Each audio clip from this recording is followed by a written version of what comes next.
नमस्कार दोस्तों, supply chain युक्ति में आपका स्वागत है। आज की वीडियो में हम बात करने वाले हैं लॉजिस्टिक्स की। फ्रेंड्स, इस टॉपिक से पहले हमने कुछ और भी इम्पॉर्टेंट टॉपिक्स कवर किए हैं। आप चैनल पर जाकर उन वीडियोस को देख सकते हैं। हो सकता है ये वीडियो आपके लिए हेल्पफुल हो। तो आइए शुरू करते हैं अपने टॉपिक लॉजिस्टिक्स के साथ। What is logistics? तो दोस्तों, क्या है लॉजिस्टिक्स? एक छोटा सा वर्ड है, मगर पूरी दुनिया इस पर निर्भर है। सुबह सुबह ये जो चाय की चुस्की लेते हुए आप आनंद लेते हो, कभी सोचा है इसकी जर्नी के बारे में कि कितना डिस्टेंस कवर करके ये आप तक पहुंचती है? आपसे हज़ारों किलोमीटर दूर जहां इसकी फार्मिंग हुई होगी, फिर एक जर्नी कवर करके ये एक फैक्ट्री तक पहुंचती होगी। वहां इसकी शक्ल और सूरत दोनों बदल गई होगी। किसी पैकेट में पैक करके फिर इसने दोबारा कोई दूसरी जर्नी स्टार्ट की होगी और किसी बड़े से फार्म हाउस में किसी डिस्ट्रीब्यूटर तक पहुंची होगी, वहां से किसी डीलर तक और फिर किसी रिटेलर तक और फिर आप तक। इस बीच न जाने कितने लोग इसकी हैंडलिंग, ट्रांसपोर्टेशन, वेयर हाउसिंग और इसके अलावा न जाने क्या क्या इसमें इन्वॉल्व रहा होगा। जिन लोगों ने कभी एयरप्लेन से जर्नी की है, उन्होंने वहाँ ग्राउंड स्टाफ की एनर्जी को फील किया होगा। सब कुछ कितना स्मूथ लगता है। प्लेन लैंड हो रहे होते हैं, टेक ऑफ हो रहे होते हैं, लगेज लोड होता है, अनलोड होता है, बसेस पैसेंजर्स को प्लेन तक ले जाती हैं और प्लेन से एग्जिट पॉइंट तक। सबको अपना अपना काम पता होता है, सभी अपनी ड्यूटी कर रहे हैं वहाँ, किसी को कुछ बताने की ज़रूरत नहीं। और तो और स्काई में एक ही वक्त में कितने ही प्लेन्स फ्लाई कर रहे हैं, मगर कोई भी किसी से टकराता नहीं। सब जैसे एक वीडियो गेम की तरह चलता रहता है। लॉजिस्टिक्स की परिभाषा इससे अच्छी कहाँ मिलेगी? ये तो हुई स्काई की बात। ओशियन में एक ही वक्त में न जाने कितने शिप हजारों टन का मटेरियल इधर से उधर ले जा रहे हैं। एक सी पोर्ट पर रोज न जाने कितने ही वेसल हजारों कंटेनर लेकर पहुंचते हैं। ये वहां से हजारों कंटेनर लेकर निकल पड़ते हैं एक लंबे या छोटे सफर के लिए। किस लिए? दूर बैठे किसी व्यक्ति के लिए एक छोटी सी दवाई ले जाने के लिए? Obviously not. किसी एक व्यक्ति के लिए तो नहीं, मगर कितने ही लोग उसमें रखे हुए प्रोडक्ट यूज करने वाले हैं। ये एक बहुत बड़ी डिबेट का टॉपिक है कि क्या लॉजिस्टिक्स सप्लाई चेन का पार्ट है या लॉजिस्टिक्स एक सेपरेट टॉपिक है। मेरे हिसाब से तो सप्लाई चेन एक बरगद के पेड़ जैसा है, जिसमें लॉजिस्टिक्स एक पार्ट है। लेकिन लॉजिस्टिक्स की इम्पोर्टेंस ही इतनी है कि अक्सर अपनी अलग पहचान बना लेता है।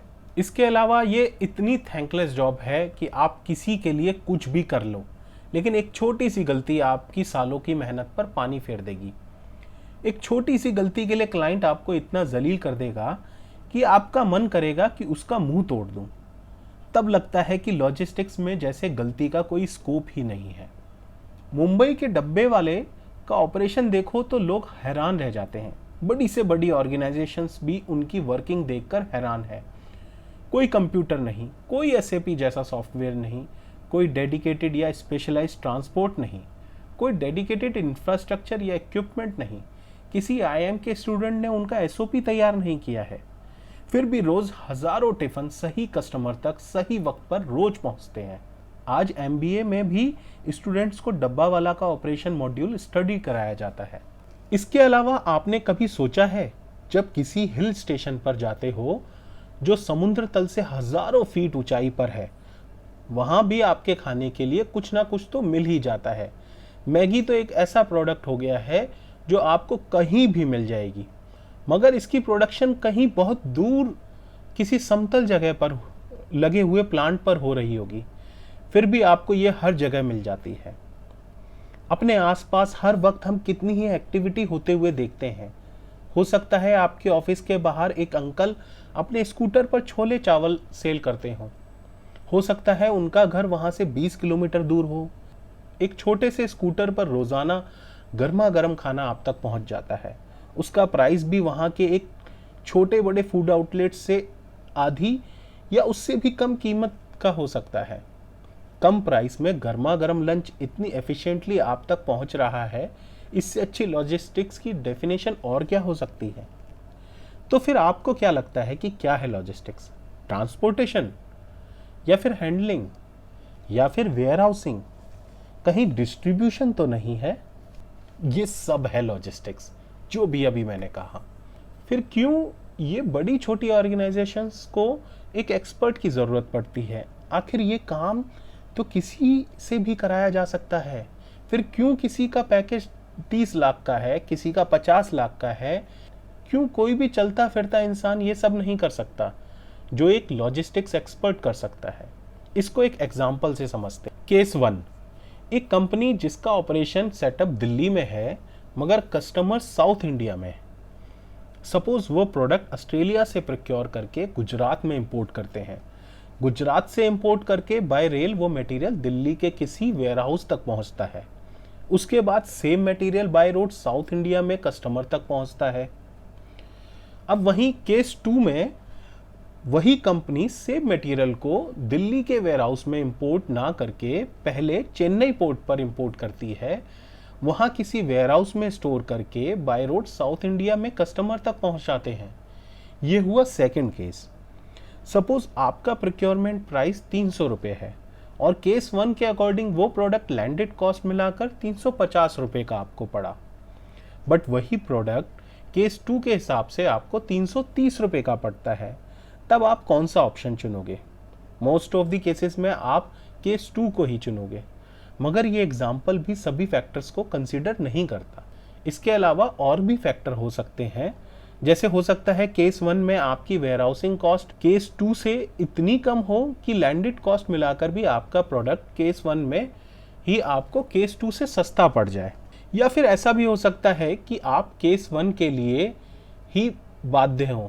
सपोज कोई ऐसा प्रोडक्ट है जिसको स्टोर करने के लिए एक स्पेशल एनवायरनमेंट की ज़रूरत है और वो एनवायरनमेंट आपको साउथ इंडिया में मिले ही ना।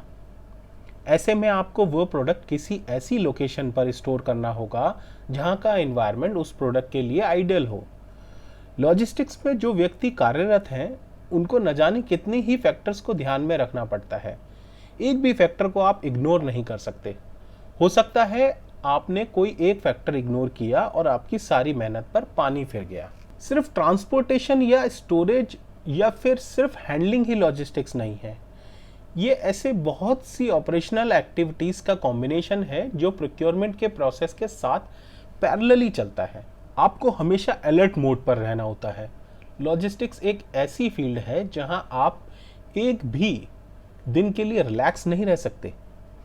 आप नहीं जानते कि किस दिन कौन सा चैलेंज आपके सामने होगा और वो चैलेंज आपके दायरे में होगा या नहीं। हर रोज आपको अपना सर्कल इंक्रीज करते रहना है। बाय रेल भेजना है या बाय रोड, वेयरहाउस में स्टोर करना है या डायरेक्ट कस्टमर को डिलीवरी करवाना है, इक्विपमेंट हैंडलिंग ठीक रहेगी या मैन पावर हैंडलिंग से ही काम चल जाएगा, इन्वेंट्री कितनी रखनी है, कहीं ज़्यादा ना हो जाए, कहीं कम ना पड़ जाए, हैंडलिंग में प्रोडक्ट डैमेज ना हो जाए, ट्रक में लोड पूरा ना हुआ तो कॉस्ट ज़्यादा बढ़ जाएगी, ज़्यादा लोड हो गया तो चालान कट जाएगा, ट्रक अनलोड ना हुआ तो डिटेंशन लग जाएगा, इस चक्कर में माल ही नहीं भेजा तो कस्टमर चिल्लाएगा। हर रोज़ आपको अपनी नॉलेज का दायरा बढ़ाते रहना है। आप छुट्टी पर भी हो मगर फिर भी आप निश्चिंत नहीं हो सकते। एक छोटा सा फैक्टर भी आपकी जेब ढीली करने में काबिल है। Transportation, handling, inventory, storage, warehousing, distribution और इसके अलावा बहुत सी ऐसी एक्टिविटीज़ लॉजिस्टिक्स में अपनी अपनी इम्पोर्टेंस रखती हैं। सच में मुझे तो जैसे ये एक साइंस जैसा लगता है। ये कहना गलत नहीं होगा कि logistics is a science of making a product to reach its customer. हाँ, मैंने यही कहा, logistics is a science of making a product to reach its customer, जिसमें हर प्रोडक्ट के साथ एसओपी भी चेंज होता है और इंफ्रास्ट्रक्चर भी। Zomato, Amazon, Swiggy, Grofers, big basket, Flipkart, 1mg, ओला, पोर्टर, ये वो कंपनीज हैं जिन्होंने लॉजिस्टिक्स की परिभाषा ही बदल दी है।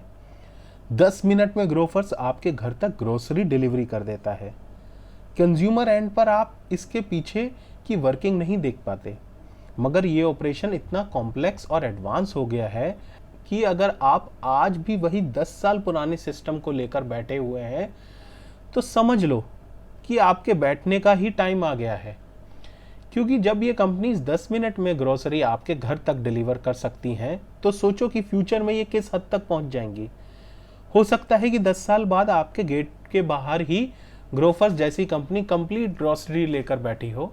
यहाँ आपने मोबाइल पर ऑर्डर प्लेस करोगे और अगले ही मिनट में आपकी डोरबेल बज जाएगी। खैर फ्यूचर क्या होगा किसको मालूम, मगर लॉजिस्टिक्स ने कस्टमर के लिए तो जीवन बहुत आसान कर दिया है। इसलिए जब भी आप अगली बार किसी ऐसे व्यक्ति से मिलो जो व्यक्ति आपके घर 10 मिनट में ग्रोसरी लेकर आए, उसको एक छोटी सी स्माइल दे देना, उसके लिए यही काफ़ी होगा। फ्रेंड्स, ये था हमारा आज का टॉपिक लॉजिस्टिक्स। कमेंट में जाकर बताइएगा कि आपको हमारी नॉलेज कैसी लगी। आप ये भी बता सकते हैं कि आप कौन सा टॉपिक कवर करवाना चाहते हैं। तब तक धन्यवाद, शुक्रिया।